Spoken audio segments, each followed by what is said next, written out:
What's going on, guys? I'm here with Cloud9 Sneaky after the win over Immortals. A fantastic job at that. I got to ask you guys, coming in, what were kind of the goals to the season here? Because you're either killing the goals or you have some to reach, and it's just finals victory in Worlds. Well, I mean, the victory or the goal is always going to be get the victories each week and then, make it the playoffs. But we didn't really have anything extra this year for goals. We just kind of have been meshing really well together.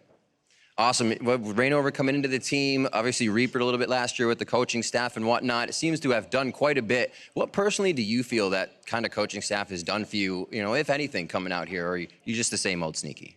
You said Rainover coming into the team. Did you mean Reaper? Contracts, thank you. Oh, contracts? Yeah, okay. Yeah. You were playing, yeah, it's been interesting playing with contracts because he was quiet at first, but he's growing more into a voice just about what he's trying to do, like, cutting off the jungler, finding the jungler, right, that kind of stuff. And it's really helpful, like, tracking the enemy jungler so we can all play aggressive when we want to. And that just makes us able to win lanes, really.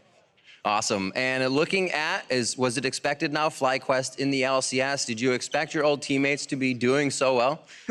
Well, we actually scrimmed, C9 White for a bit, and they were pretty strong in scrims.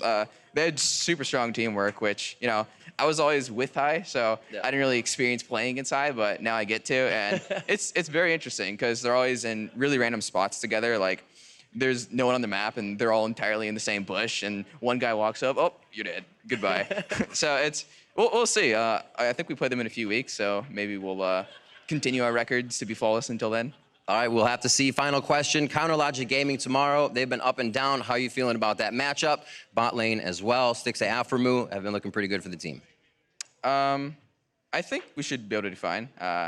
They've started off 0-3, I think. I don't think they've won any matches yet, so I don't know.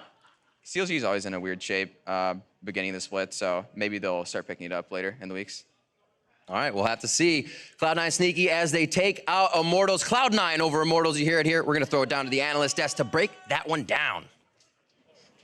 Thank you very much, Riv. Cloud9 looking close to unstoppable here on the outset of Week 2 with the 2-0 victory over Immortals. But Immortals is actually who I want to start with here because they looked absolutely lost, especially in this second game. Right, and it's the sad thing is that they look lost in aspects of the game where you're expecting them to look good, especially around the top side of the map where we saw that initial dive by Dardoch where he just didn't do the QRQ combo right, took his Q back into the minion wave, and just died for no reason. And then when they were trying to set up other plays, they kept getting picked off. So they were initially trying to set up a bot play, and then this arrow comes in.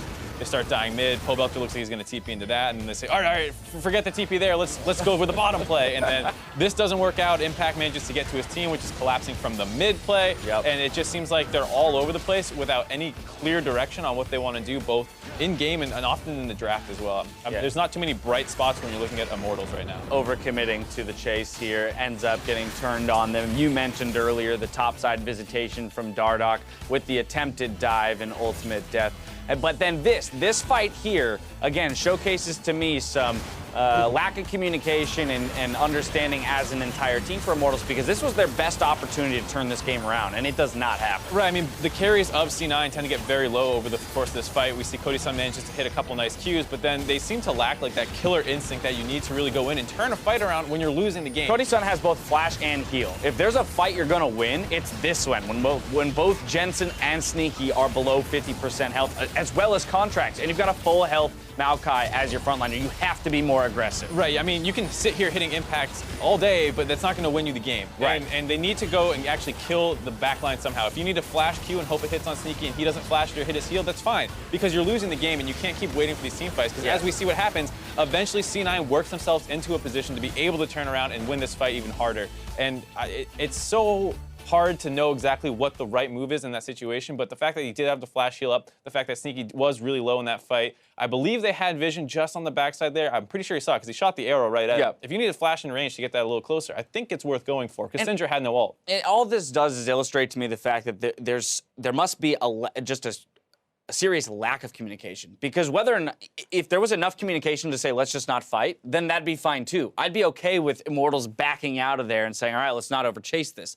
But they do this very indecisive dance with C9 all the way back until cooldowns are up, and Cloud9 picks up another kill for it. And it seems like that wouldn't be an issue that would plague a team that has Dardoch on it, but it is for some reason. I don't know if it's language barrier. I won't suppose, why it is, but it's there, and they've got to figure it out. Right. I mean, you saw in some team fights, Dardoch had some really nice insects to get people into his team. He got Jensen into the middle of his team once. Jensen gets his Zonias off, flashes out. The timings weren't quite right. Same thing later. He gets sneaky, and they're able to kill him, but the rest of the team doesn't follow up on the fight well enough. And I think it's not just Dardoch playing well. It's just overall they're not all going on the same targets. There was the double TPs where one time Pobelter came in behind, but then instead Flame's going into base, and then he doesn't TP in the war behind. And there's just no synergy in terms of like, we're killing their backline here. We're melting frontline here. It doesn't feel like they ever want to do the same thing. Right. Well, Immortals did look lost in this series. C9, not so much. And for them, it all begins in that draft phase. Reaper is doing a phenomenal job crafting some really intelligent pick bans. There's almost no time where you're looking at a C9 draft and be like, ooh, I think they came out a little bit behind here. Especially in this draft, the second draft phase, the Corki ban's mostly a throwaway ban, waiting to see what happens. And then the Morgana ban after the Karma Thresh ban is basically saying, you take Malzahar, we take Syndra and something else. You take Syndra, we'll play the Fizz into it and get the Malzahar as well. Right. And then Immortals is the worst of all. They just take Lulu to counter the Malzahar, which is fine if you're forced to do that, but you shouldn't be opting into that because we see just how powerful Malzahar is out of lane, just getting picks nonstop, as well as into the Fizz counter pick. You want Malzahar to lock down those assassins, and they, like, Immortals just handed them exactly what they wanted. So I do think C9 set themselves up well, but Immortals didn't follow up. Yeah, very much so. Player of the game this time around going to Sneaky. There are top performers across the board for C9 in this one, but some really key arrows. That's pretty much it. I mean, both him and Jensen as the main DPS were playing the fights very well. I mean, yeah, exactly that. It's the kind of game where you can pick at anybody and say, oh, impact frontline well, didn't get caught off in the side lanes, blah, blah, blah. Like, everyone played extremely well, and Sneaky this time definitely, especially given that they had a little bit of a counter pick in the bot lane, deserves some credit. Right. If we're going to temper the loss for Immortals at all, it's got to be the fact that it came against C9, the team that is very much looking definitively like the best team in the league with only 3 matches played. Right, I mean, they definitely show an understanding of the game, both in the draft phase and in the map play, as well as exactly how their team works. So you're very happy about how they look. And like you said, Immortals, they are going up against them, but that doesn't stop you from hitting your combos, right? So there's still some stuff where it's like, you can try and temper it a little bit, but not quite. Another dominant 2-0 victory out of Cloud9. We've got more league action coming your way. Up next, TSM hit the Rift as they go up against Team Liquid. Don't touch that browser. Oh, I'm not Korean. What talk you about? Don't talk me. What are you then? What are you? American? Yeah. How about thing? American? Yes. As I said, one of the best dancers in the game.